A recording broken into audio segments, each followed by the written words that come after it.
రామ కన్నవే మీరా. అందరికీ నమస్కారం. రామ కన్నవే మీరా. ఈరోజు మన గౌరవ అతిథులు ఆంధ్రప్రదేశ్ రాష్ట్ర శాసనసభ డిప్యూటీ స్పీకర్ రఘురామకృష్ణంరాజు గారు ఉరఫ్ విగ్గురాజు గారు వచ్చారు. వీరు చాలా గొప్ప మేధావులు.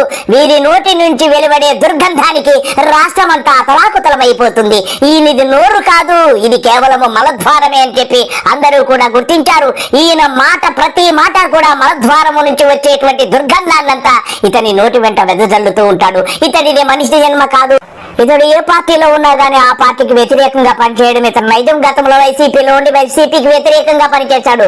ఇప్పుడు తెలుగుదేశంలోకి వచ్చి ఎమ్మెల్యే అయ్యి డిప్యూటీ స్పీకర్ పదవి వరించిన సంతృప్తి లేదు. ఇతడికి హోంశాఖ మంత్రి అవ్వాలని ఎంతో ఉబలాట పడ్డాడట.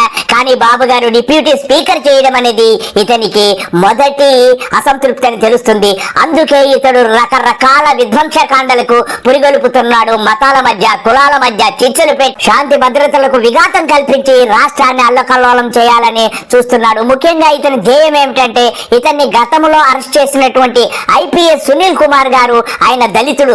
ఆయన మీద ఉన్నటువంటి కక్షంతా కూడా ఇతడు ఆకివీడు సమీపంలో ఉన్నటువంటి దళిత గ్రామం పైన చూపించి దళితులందరినీ కూడా విద్వేషాలు రెచ్చగొట్టి, మత ఘర్షణలు రెచ్చగొట్టి ఇలాగ పబ్బం గడుపుకోవాలని చూస్తున్నాడు.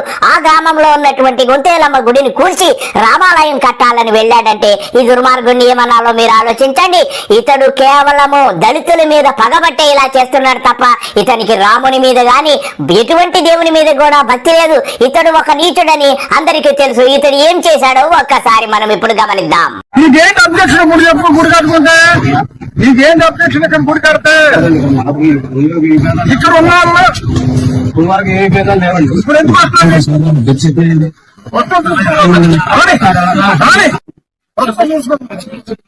రాజ్యాంగబద్ధమైనటువంటి పదవిలో ఉన్నటువంటి వ్యక్తి ప్రవర్తించవలసిన తీరుదా అని చెప్పి సభ్య సమాజం అంతా సిగ్గుపడుతుంది. ఇకపోతే ఇతనికి ఉండి గ్రామంలో దాదాపుగా 100 ఎకరాల భూమి ఉందంట. 1 ఎకరములో ఆ యొక్క రామాలయాన్ని నిర్మించి అందరికీ కూడా దర్శనం కలిగే విధంగా ఏర్పాటు చేస్తే ఎంత బాగుంటుంది. అది మానేసేసి దళితవాడల్లో ఉన్నటువంటి గొంతేనమ్మకు దేవాలయాన్ని కూల్చేసి అక్కడ రామాలయం కడుతున్నాడంటే ఇతడు ఎంత నీచుడు. ఇకపోతే ఈ గొంతేలమ్మ ఎవరు అనే విషయాన్ని ఇప్పుడు మనము తెలుసుకుందాం. గొంతేనమ్మ అంటే ఎవరు, ఎందుకు వచ్చింది, వాళ్ళే ఎందుకు చేస్తున్నారు అని కొంచెం వివరించండి సార్. గొంతేనమ్మ పండుగ చాలా ముఖ్యమైన పండుగ భారతీయ సంప్రదాయంలో. ఈ గొంతేనమ్మ పండుగ అనేది దళితుల పండుగ.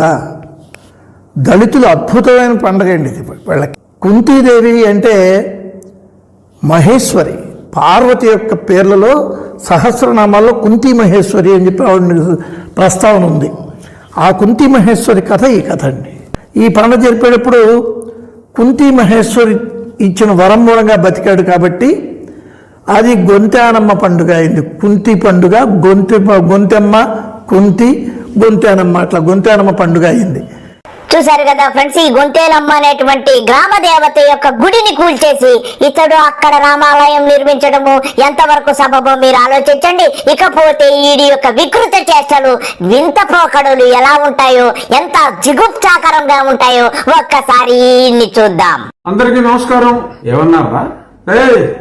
ఏమన్నారు? మడిసి పెట్టుకోమన్నారా? తీరిందా? ఒళ్ళు దగ్గర పెట్టుకోండి రాస్కల్.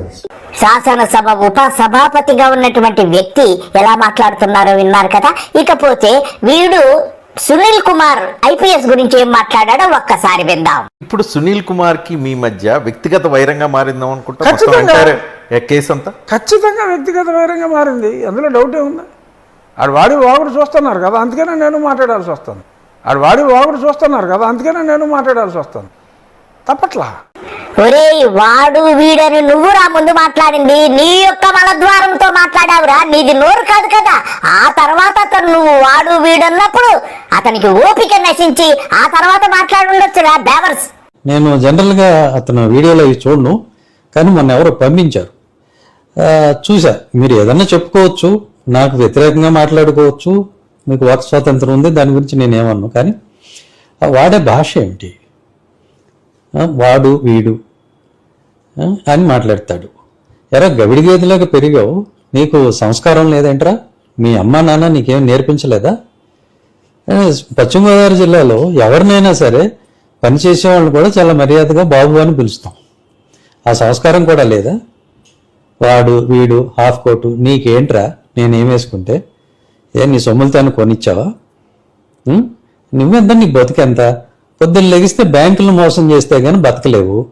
ఆ డబ్బులు లేకపోతే నీకు తిండి లేదు. అది నీ బతుకు. మళ్ళీ నువ్వు నా గురించి మాట్లాడేవాడివి. సరే, నువ్వు అయిపోయావు.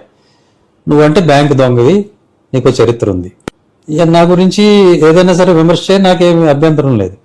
కానీ సంస్కారం అనేది ఒకటి ఉంటుంది, హద్దులు అనేవి ఉంటాయి. అవి దాటేసి మాట్లాడేస్తే ఎవరో పడుండ్రు. ఒళ్ళు దగ్గర పెట్టుకొని మాట్లాడు. అర్థమైందా? ఏదో గేదె వాటం వేసుకుని నువ్వును మేము అనలేమా వాడు వీడని? నువ్వెంత, నీ బతికంతా నీ దొంగ బతికి మళ్ళీ నువ్వు నన్ను అనేవాడివా?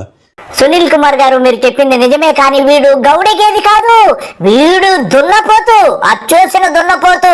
కాబట్టి ఇలాగ వీడు మలద్వారంతో మాట్లాడతాడు వాడు వీడని. వీడికి పోయే కాలము దగ్గరకు వచ్చింది. ఆ కాన్స్టిట్యున్సీలో నేను ఎమ్మెల్యే అయిన తర్వాత there is not even a single complaint. ఆ షెడ్యూల్ కాస్ట్లో మెయిన్ ఇంపార్టెంట్ మాలా మాదిగా కాకుండా ఇంకా ఉపకులాలు ఉన్నాయి. ఆ ఏదో ఉపకులానికి సంబంధించిన వాడు ఎవడొకడు మతం మారినవాడు ఉన్నాడా అని వెతికి చచ్చి చెడి ఒకళ్ళని పట్టుకోవడం కూడా కష్టమైంది.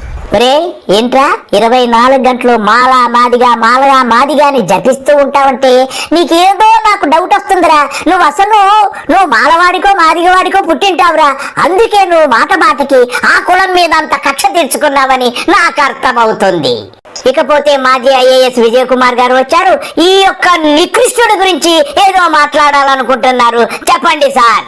ఒక కాన్స్టిట్యూషనల్ పొజిషన్లో ఉండి ప్రొద్దున లేస్తే రోజు రాజ్యాంగం గురించి మాట్లాడుతూ రాజ్యాంగబద్ధంగా ప్రమాణ స్వీకారం చేసి అందరినీ కూడా సమానంగా చూస్తామని, అందరికీ సమాన స్థాయి ఇచ్చి సమన్యాయం చేస్తామని మీరు ప్రమాణం చేసి వచ్చి ఒక మతాన్ని భుజాన్ని వేసుకుని, ఒక కమ్యూనిటీని భుజాన్ని వేసుకుని మిగిలిన వారికి వ్యతిరేకంగా ఎందుకు మాట్లాడుతున్నారు మీరు? మీ ప్రాబ్లం ఏంటి? అంటే మీకు తెలుగుదేశంలో సరైనటువంటి గుర్తింపు లేదా? మీ మాటలు వాళ్ళు వినడం లేదా? మీరు పెట్టిన కేసులకి మీరు ఆశించిన ఫలితం రావడం లేదా? లేకపోతే మీరు బ్యాంకుల్లో డబ్బు దోచుకున్నారని దాని మీద సిబిఐ ఎంక్వైరీ జరుగుతుందని, అలాంటి పరిస్థితిలో బీజేపీలోకి వెళ్ళిపోతే వాషింగ్ మెషిన్లోకి వెళ్ళినట్టుగా పరిశుద్ధమై బయటకు వచ్చేయచ్చు, ఏ కుంభకోణం చేసినా కూడా వాషింగ్ మెషిన్ పార్టీలోకి వెళ్ళిపోవచ్చు అని ఆలోచిస్తున్నారా? అనాథరైజ్డ్ చర్చిలు ఉన్నాయి. అనాథరైజ్డ్ చర్చ్కి పర్మిషన్ కలెక్టర్ దగ్గర తీసుకో. మీరు పర్మిషన్ తెచ్చుకునే వరకు మీరు ఆపరేషన్లు ఎందుకు చేస్తున్నారు అని సంజాయిషి అడుగుతూ నోటీసులు ఇస్తానని చెప్పా. కేవలం ఒక చర్చ్కి వెళ్ళినంత మాత్రాన, ఒక మాస్క్కి వెళ్ళినంత మాత్రాన, ఒక గురుద్వారాకి వెళ్ళినంత మాత్రాన వారు మతం మార్పిడి అయినట్టు కాదు. అది అందరికీ తెలుసు. ముఖ్యమంత్రి చంద్రబాబు గారు అనేక సార్లు అనేక టెంపుల్స్కి, చర్చెస్కి, మాస్కులకి వెళ్ళిన విషయం అందరికీ తెలుసు. దీన్ని రేకెత్తించి రేకప్ చేసి కొన్ని వర్గాలలో భయాన్ని గురి చేస్తున్నారు. ఏదో 113 చర్చెస్ ఉన్నాయి, పర్మిషన్ లేకుండా నోటీసులు ఇస్తామని. మీరెవరు నోటీసులు ఇవ్వడానికి? దానికి ఒక వ్యవస్థ ఉంది. అధికార వ్యవస్థ, మున్సిపాలిటీ అయితే మున్సిపాలిటీ, పంచాయతీ అయితే పంచాయతీ చూసుకుంటుంది. ప్రశాంతంగా ఉన్న రాష్ట్రంలో ఇలాగ వీడు కుల మతాల మధ్య విద్వేషాలు సృష్టించి ఇలా చిచ్చులు పెడుతున్నాడంటే వీడు ఎంత దుర్మార్గుడు అర్థం చేసుకోండి. వీడు పెద్ద దొంగ, వీడు పెద్ద 420, వీడు SBI, axis bank, syndicate bank, bank of India, Punjab national bank, Indian overseas bank, ఇంకా 2-3 బ్యాంకులకి కన్నం వేసేసాడండి. వీడి మీద 3 కేసులు ఉన్నాయి. వీడు పెద్ద డెకాయిట్. వీడు మాట్లాడుతున్నాడు రాజ్యాంగాల గురించి, అన్ని విషయాల గురించి. వీడి బాధ ఏంటో ఒక్కసారి విందాం. కూటమి ప్రభుత్వంతో నాకు సంబంధం లేదండి. నేను ఉన్నది ఒక రాజ్యాంగబద్ధ పదవిలో ఉన్నా.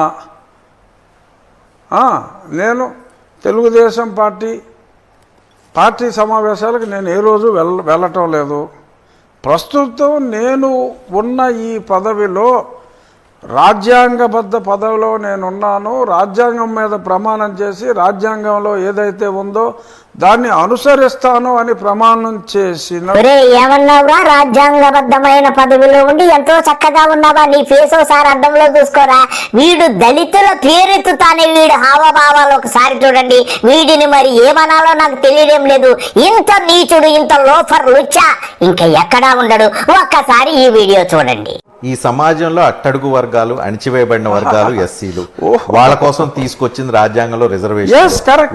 వాళ్ళ అణిచివేతలో వాళ్ళు నేను సప్రెస్ చెప్పేది- కాకుండా ఉండటం కోసం తీసుకొచ్చింది ఎస్సీ అట్రాసిటీ యాక్ట్. నేను చెప్పేది మీరు చెప్పేది ఒకటే. ఏరా గుద్ద బలిచిందారా నీకు? కొవ్వు పట్టి ఉన్నావురా, కొవ్వు పట్టి మదము పట్టి ఒళ్ళు బలిచి కొట్టుకుంటున్నావురా నువ్వు. నీ వికృత చేష్టలు చూస్తుంటే అలా ఇలా ఉండడం లేదురా మనుషులకు. నీది మంచి జన్మ కాదురా. నువ్వు మాత్రము నువ్వైతే రాజు కులంలో పుట్టి ఉండవు, నీకేదో తేడా కులంలోనే నువ్వు పుట్టావు, అందుకే దళితుల మీద నీకింత విద్వేషం అని చెప్పి నాకు అర్థమవుతుంది. అసలు నాకు కులము అన్న ఫీలింగ్ నేను చిన్నప్పటి నుంచి చదువుకున్నప్పటి నుంచి లేదు. కూటమి ప్రభుత్వంతో నాకు సంబంధం లేదండి. నేను ఉన్నది ఒక రాజ్యాంగబద్ధ పదవిలో ఉన్నా. నేను తెలుగుదేశం పార్టీ సమావేశాలకు నేను ఏ రోజు వెళ్ళటం లేదు. ప్రస్తుతం నేను ఉన్న ఈ పదవిలో రాజ్యాంగబద్ధ పదవిలో నేనున్నాను. రాజ్యాంగం మీద ప్రమాణం చేసి రాజ్యాంగంలో ఏదైతే ఉందో దాన్ని అనుసరిస్తాను అని ప్రమాణం చేసిన వ్యక్తిగా మీకే ఇలాగ కొడితే అసలు మామూలు పరిస్థితి ఇదే ఇంట్లో ఇక్కడే మిమ్మల్ని అరెస్ట్ చేసి ఇక్కడ ఉంటే పట్టుకుపోయారు. ఇక్కడి నుంచి పట్టుకుపోయిన తర్వాత మిమ్మల్ని కొట్టారు అని చెప్పి మీరు ఆరోపించారు, కేసులు పెట్టారు, కోర్టుల దాకా వెళ్ళారు. కానీ ఈ రోజు వరకు సునీల్ కుమార్ ని ఇలా చేశాడని మీరు ప్రూవ్ చేయలేకపోయారు కదా. టైం రావాలి, అదే కదా నా గొడవ. నా ప్రభుత్వాన్ని కూడా నేను ఎన్నోసార్లు కామెంట్ చేశాను.